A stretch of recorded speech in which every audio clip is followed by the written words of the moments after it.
Hey everyone, thank you for joining me today as I discuss the sequel to the 2014 remake of Flowers in the Attic. The second movie in the family saga is called Petals on the Wind and is based on the 1980 book of the same name by V.C. Andrews. This was the first on-screen adaptation of the second novel since in the 80s only the first book was turned into a movie. I am going to discuss some ways in which the book Petals differed from the movie Petals. There were some changes made that I liked and some that I didn't like, and of course there was much left out of the movie adaptation due to time constraints. I was a huge fan of V.C. Andrews in the 90s and early 2000s, and so I'm really excited to talk about the movies that were adapted from the books over the years. If you haven't already, please subscribe to my channel so that you don't miss any of my future videos, including additional reviews of the V.C. Andrews Lifetime movies. So the movie opens with the three living siblings, Kathy, Chris, and Carrie, attending a graveside service for their legal guardian, Paul. Kathy gives a eulogy about how it sucked to be her as a kid until Paul came along and saved the day. And it's a very heartfelt tribute to the man we never meet in the movie, because he's dead before the opening credits flash across the screen. I understand why this was done in the movie, and I'll explain why in a moment. First, I want to go into a little bit of the history with Paul. In the book, it's not backstory. Their relationship with Paul is basically the backdrop for the entire plotline of the book. In the novel, the siblings are led to Dr. Paul Sheffield's house after meeting his mute housekeeper Henny on a bus. In the movie, Henny is not mute, probably because it would be hard to have the characters communicate with a mute woman on screen. In the book, Paul is at first somewhat hostile to the siblings. They come to him dressed like spoiled little rich kids who've run away from home, talking about hawking items for money. And I suppose that would be a little suspicious to the average person. But they're also extremely pale, and after he examines Carrie in his office, he does come to the realization that she's extremely ill, and he can't understand why. He basically backs the kids into a corner, telling them that if they don't quit with the lies, their sister could die. Chris, stubborn as he is, refuses to reveal their deep dark secrets, but hothead Kathy cracks like an egg. Hey, if you can't trust a strange doctor you just met, then who can you trust, right? And Paul continues to be like, oh, why should I believe you? Until he finally admits that, yeah, they definitely look like they've been severely abused and neglected, and also, as Kathy points out, poisoned with arsenic. So why not stay with him until he can get the whole thing sorted out legally? He tries to get their mother to respond to a summons, but surprise, surprise, as far as Corinne is concerned, she has no children, and she never appears in court. And so Kathy, Chris, and Carrie become legal wards of the altruistic Dr. Paul. But is he really as altruistic as he wants us to think he is? At first, he seems like their guardian angel. He takes them on a shopping spree, and for the first time in years, they get to buy clothes that fit. They have a big house to live in. Carrie and Kathy share a room, but Chris gets his own room. It sounds like it would be a better situation than the attic, but Kathy and Chris are dealing with separation anxiety, which is probably the reason why Carrie is sleeping in the same room as her sister, who's twice her age. And good old Dr. Paul, he sees this as the perfect opportunity to send Carrie away to private school. Chris, being 18, immediately goes off to college. That leaves Kathy alone with her new guardian, and it's clear from the start that he's got an interest in the 15-year-old that isn't purely fatherly, though he denies it. Kathy brushes off Chris's concerns because Chris can see something brewing there, and it's making him hesitant to leave her alone with the guy. As we know from what went on between Kathy and Chris in the first book and movie, Chris has ulterior motives for his concern as well. There are some inappropriate interactions between Paul and Kathy, and 2 years later, when she's 17 years old, she and her guardian enter into a full-blown affair. We learn early on that Paul was married to a severely depressed woman named Julia years earlier. Julia had suffered some kind of trauma with a cousin when she was a child that made her unable to have an intimate relationship with her husband. So he responded by having an affair or two. I'm not sure. I can't remember. It might have been more than one. And his wife became so devastated by this betrayal that she decided to go and drown herself and their young son out of revenge. Kathy, of course, is absolutely heartbroken to hear the doctor's sad tale.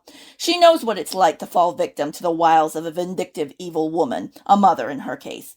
She sees Paul as 100% victim of his devil wife, who apparently schemed up a way to destroy him after catching a movie about Medea on television one day and deciding on a whim, I think I'll kill myself and my son and make my cheating husband pay. As an adult, rereading passages from this book, I can see how absolutely manipulative this Paul guy is. No doubt, Julia's decision to kill their son was absolutely vile, but it's plain to see that Paul is a womanizer who will even sink so low as to toy with the emotions of a 15-year-old child, his own ward, and then act like she is the one who's seducing him. So yeah, this twisted relationship between Paul and Kathy continues throughout the book, though Kathy sees it as a completely healthy and loving one, and so that is the way it is portrayed to the reader. I understand why the movie decided to just cut the whole train wreck out and start with a scene where Kathy is with her siblings and a group of mourners in a cemetery, eulogizing the good doctor's rotting corpse. So the movie begins in 1970 with Kathy, Chris, and Carrie inheriting the empty home of their dead guardian. With no one around to pay attention to them other than a housekeeper who comes and goes as the plot demands, they have a lot of free time to get into trouble. In the book, the kids escape the attic in 1960. I assume that in the first movie it's the same, so that means Kathy in 1970 would be about 25. She's 25, and Chris is 27, and we're led to believe they are only just now getting around to plotting out a future for themselves. Apparently, they were still living at home with their guardian in their mid-20s. Kathy is studying ballet at a school run by a domineering woman named Madame Marisha in the book. In the movie, I assume she has the same name. It is there that Kathy meets Marisha's arrogant son, Julian, who looks to be in his mid-30s and who dances with a ballet company in New York. He falls for Kathy and convinces her to move out to New York with him. In the book, Julian is a very troubled 19-year-old who is the son of Marisha and Georges Rosenkopf, and Kathy meets him soon after she moves in with Paul at the age of 15. Julian is 13th in a line of Russian dancers, and he resents his heritage and the pressure it has placed on his shoulders from a young age. Like Kathy, he has his own drama going on with parents who mistreated him as a child. The way he puts it is that his father forced him into the dance when it wasn't necessarily what he wanted and was always ridiculing him and making him feel like he wasn't good enough. Kathy and Julian end up marrying, even though he's abusive toward her and controls every little thing she does, even going so far as to try to keep her from Paul and Chris. In all fairness, he says that he can tell there are shady things going on with her adoptive father and her biological brother, and he's right about that, so maybe he thinks he's protecting her from predatory behavior. I think that's an interesting possibility to consider, though he clearly goes about it in the wrong way. Back when I was in college, I came up with this theory that Book Julian was SA'd by his father. I talked with fans about this theory, and someone actually suggested that maybe he was SA'd by his mother. But there definitely seemed to be a lot of red flags there that I picked up on as a reader, such as his lack of boundaries when it came to privacy, such as following Kathy into the dressing room or bathroom, his discomfort with touch, according to his mother, and also the fact that he chased after young girls when he was with Kathy, including Kathy's 15-year-old sister, Carrie. These are just a few of the things that made me think there was more going on beneath the surface that Kathy never found out about in the book, because why would she? This was her story, and Julian and Marisha would never openly confess to anything like that, though I feel it was heavily implied, and it seemed there were even times when Marisha was trying to tell Kathy something she couldn't come out and say in words. But that was just the impression I got. Also, I thought it was interesting that Julia and Julian had similar names, and we know Paul's deceased wife, Julia, suffered PTSD from childhood SA. Doubling is actually a common trope in Gothic novels, and so maybe Julia and Julian were supposed to be doubles for each other, mirror images, so to speak. Anyway, in the movie, Julian's childhood history is not fleshed out nearly as much as it is in the book, and so he ends up being mostly a stereotypical domestic abuser who thinks he's all that in a bag of chips because his ballet director, George, treats him like he is. There is no mention of him having a father in the movie, just a mother, and his relationship with his mother is only briefly touched upon. I kind of wish the movie had given him more of a backstory and not made him such a caricature. In the movie, Kathy moves out to New York almost immediately. In the book, it takes her a few years to be convinced, because at the beginning of the book, she is only 15. At the beginning of the movie, she's about 10 years older than that. Something I did like about the movie was that the controversial relationship between Kathy and Chris was portrayed as very much mutual. In the first book, Chris assaulted Kathy in the attic, and after they ran away, he continues to try to force himself onto her repeatedly as she keeps pushing him away, before finally, at the end of Petals on the Wind, giving in to him because all the other men in her life have died by that point. She basically just gives up. In the Petals on the Wind movie, Kathy does want Chris to move on and find a wife and to have children, and she doesn't want them to follow in the footsteps of their parents by giving in to forbidden desires, but none of what happens between them is forced in the way that it is in the book. It does seem to come out of nowhere, though. It's hard for me to believe that they escaped the attic as teenagers and somehow managed to keep their hands off of each other for 10 years. And then all of a sudden, Paul dies, and Chris says, "Hey, remember what we did in the attic years ago? Wouldn't that be kind of cool to do it again?" The movie does show Carrie spying on her siblings in the bedroom doorway.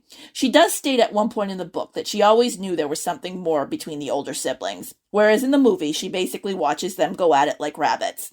Somehow, it never occurred to her older siblings that their younger sister was just down the hall and perfectly capable of hearing a heated argument, followed by heavy breathing and dramatic music that accompanies clothes coming off and falling to the floor. Chris is a med student, and it's at the hospital that he meets the daughter of a doctor. Her name is Sarah, and she's this giggly Southern girl who appears to be so desperate for a handsome doctor husband that she's willing to overlook a few faults. Like, for example, the fact that her new boyfriend only ever seems to show emotion when he's talking about his beautiful ballerina sister. This is something that was added to the movie but was not at all in the book. There were hints that Chris went out on dates here and there, but there were never any serious girlfriends. I think this was a good addition to the movie, but once again, I'm wondering how come it took him to age 27 to stumble across a woman silly enough to think he'd make a good husband.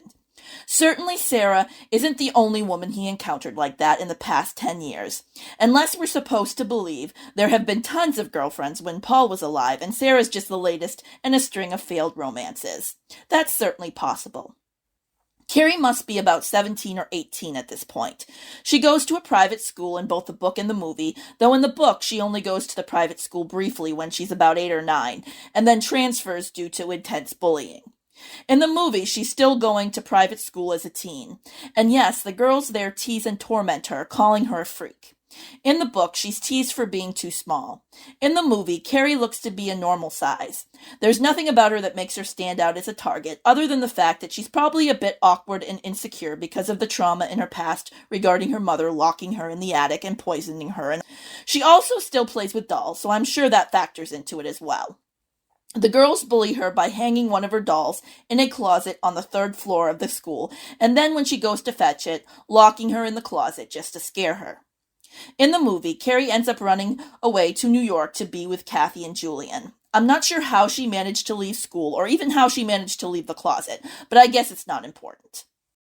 In New York, the ballet instructor George is casting a performance of Romeo and Juliet. It's clear that Julian will play Romeo. He had said at one point that George was quote-unquote in love with him. This is an interesting choice of words, since in the book, Julian's father is named George, or Georges, or however you pronounce it, and I always did suspect there was something improper going on between father and son. But in the movie, he's just some guy.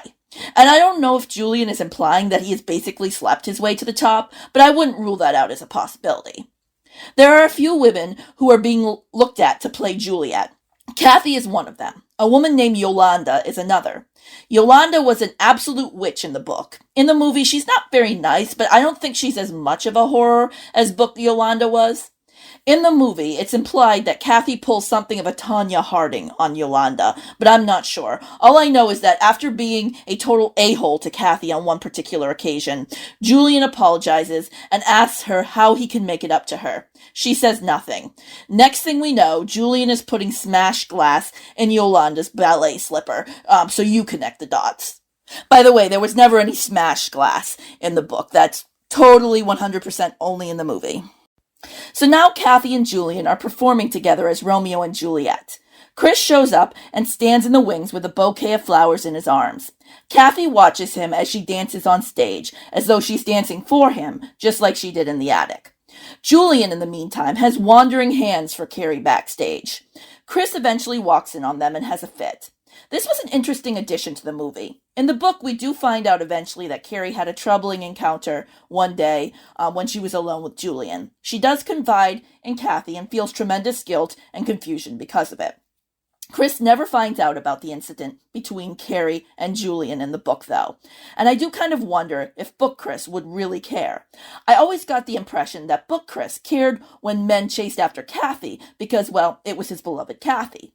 Would he have looked at Julian and Carrie and thought, hey, that's Carrie's choice? She's 15, old enough to make her own judgment call there. Not to say that a 15-year-old is old enough. I'm just wondering if Chris would have cared, because I don't think he had any kind of morals or concerns in that regard, except when it impacted a young woman he wanted to be with romantically. In fact, at one point in the book, Carrie screams out at Kathy, who has just married Julian, that now that Paul is no longer engaged to the older sister, Carrie will win him over and marry him instead. She was about 12 at the time. Chris, I think, was standing nearby and didn't even seem to bat an eye when his 12-year-old sister started talking about marrying their adoptive father. So this is the standard these kids are working with. And in case fans of the book come at me and say, Paul would never have messed with Carrie, I wouldn't put that past him. Sure, he infantilizes her at 8, outfitting her in all these pretty pastel clothes made for preschoolers, but what happens when she hits high school and Kathy's off dancing her way to success in New York? Will Carrie be given her older sister's hand-me-downs, those skimpy little garments the good doctor bought for her during a post-adoption shopping spree? Read between the lines. Julian gets into a car accident, just like in the book, but in the movie, Kathy's in the car with him and survives. Julian isn't so lucky. In the book, Yolanda was the one in the accident with him, and she died.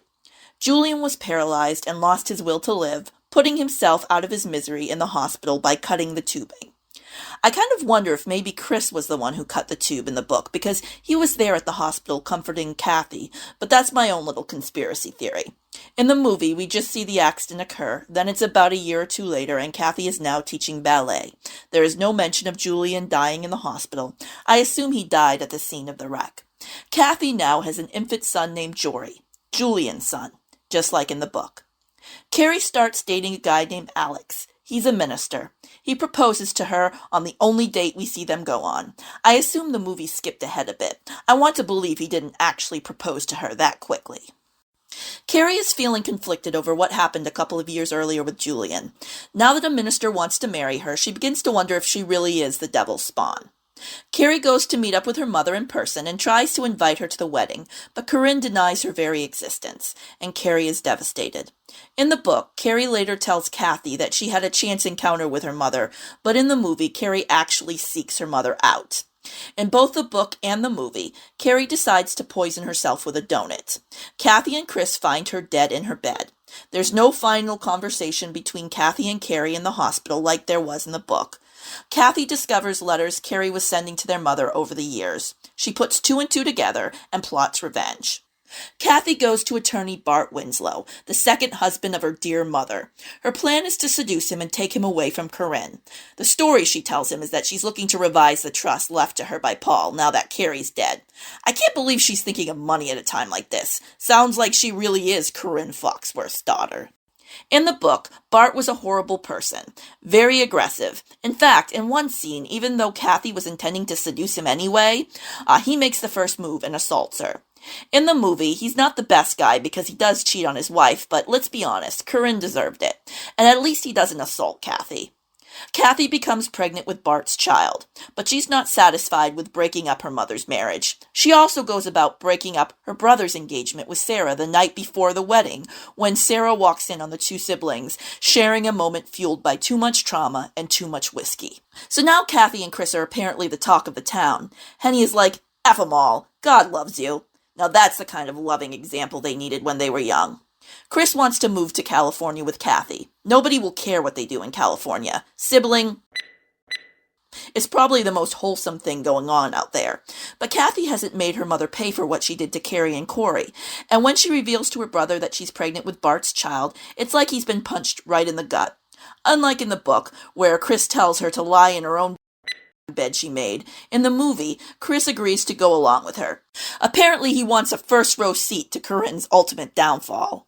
I have to say, movie Chris just might have a little bit of a vengeful side to him, and I'm liking it.